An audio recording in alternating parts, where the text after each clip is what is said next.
आज की कहानी महात्मा बुद्ध के जीवन पर आधारित है। महात्मा बुद्ध आत्मज्ञान पाने के लिए कठोर तपस्या कर रहे थे, लेकिन उन्हें सफलता नहीं मिल पा रही थी। उनके मन में तरह तरह के प्रश्न आ रहे थे जो उन्हें परेशान कर रहे थे। काफी प्रयास करने के बाद भी उन्हें अपने प्रश्नों के उत्तर नहीं मिल पा रहे थे। इस क्रम में उन्होंने अपनी तपस्या को और भी कठोर कर लिया। वे वन वन नगर नगर घूमने लगे, अनेक स्थलों की यात्राएं की, लेकिन उन्हें अपनी आशंकाओं का समाधान नहीं मिल पा रहा था। अब बुद्ध के मन में कुछ निराशा आने लगी थी। वो सोचने लगे थे कि उन्होंने राजपाट, मोह माया सब कुछ तो त्याग ही दिया है, फिर भी उन्हें आत्मज्ञान क्यों नहीं हो पा रहा? क्या कभी उनका जीवन सफल हो पाएगा? क्योंकि बुद्ध के प्रयासों में कोई कमी नहीं थी। इसलिए ऐसे अनेक ख्याल उनके मन में आने लगे थे। वे इसी विषय पर निरंतर मंथन कर रहे थे। ऐसे ही एक दिन बुद्ध वन में ध्यान में बैठे थे। ध्यान से हटने के पश्चात उन्हें प्यास लगी।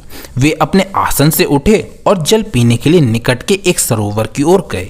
तभी उनका ध्यान वहां एक गिलहरी पर गया। एक गिलहरी के मुंह में फल जैसी कोई खाने की वस्तु थी।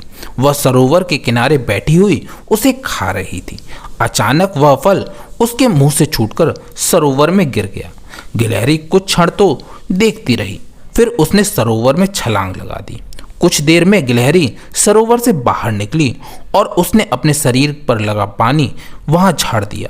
फिर वह दोबारा सरोवर में कूदी और बाहर निकलकर अपने शरीर पर लगा पानी को फिर दोबारा से झाड़ दिया। ऐसा उसने कई बार किया।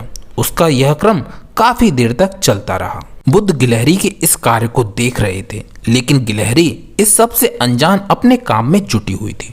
बुद्ध भी सोचने लगे कि इसके इस प्रयास से इस सरोवर का जल कभी खत्म नहीं होगा और ना ही इससे इसके मुंह से सरोवर में गिरा फल ही प्राप्त होगा। इसके बावजूद इसने हिम्मत नहीं हारी है।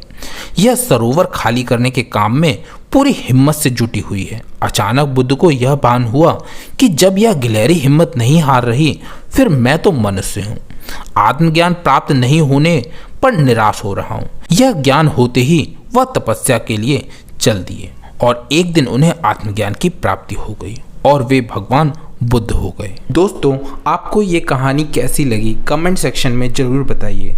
अगर कहानी अच्छी लगी हो तो वीडियो को लाइक और शेयर कीजिए और ऐसी ही कहानियाँ और पाने के लिए चैनल को सब्सक्राइब कीजिए और बेल आइकन को दबा के ऑल पर सेट करना मत भूलिएगा। तो फिर मिलते हैं नेक्स्ट वीडियो में। Till then take care and keep smiling.